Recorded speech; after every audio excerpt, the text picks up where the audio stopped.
me take this off. This note is a helpful one. It says speaking order. 1, Phil Murphy, which was news to me. You executed it very well. Thank you, David. Any questions? Yes, Governor. David had his hand up first. So, you lost the presidency, you lost the popular vote. I don't need to run down the score for you. How is this not a total repudiation of the Democratic Party's philosophy?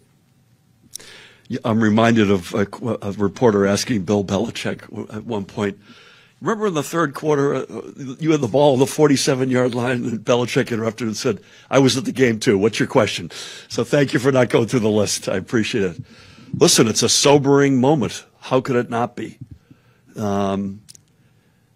Including in New Jersey. You know, we've been trying to war game this and do a postmortem, and we still don't have all the answers, all the numbers. Some of them are still moving around. The House looks like it's also going to go away, although I'm praying that that doesn't happen. Margin in 2020 in New Jersey was 17-ish points. This year it's 5-ish. It's hard not to be sober about that and reflect.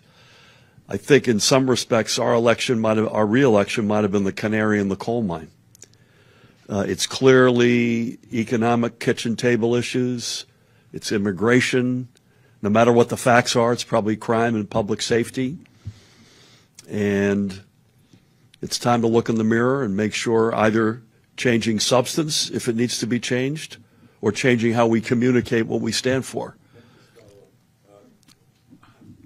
what do you attribute the defection of whatever the percentage was of black male voters, male Latino voters? Where is the disconnect there? What is the Democratic Party not saying to attract those voters? Again, we don't have the numbers in New Jersey, and I'm proud of the fact in both elections to pick the African-American community, we carried that vote 94-6 twice. So that is very different than it appears what happened yesterday nationally. I think it's a combination of some of the things I just mentioned, David. It's kitchen table / economic issues. It's fear-mongering on immigration, and by the way, that's not to suggest we don't need a comprehensive immigration reform as a country, which we do. But they were able to play that card quite effectively. They were able to play a crime and safety card quite effectively. I'm happy to say down ballot, with a couple of exceptions, we did really well yesterday in New Jersey.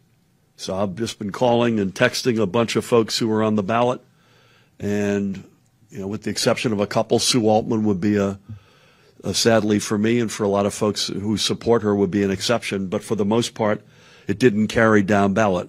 President Trump won Passaic County, and yet the county candidates on the Democratic team all won effectively. So there's probably no one magic wand answer, and it probably also depends on the actual race involved. Please.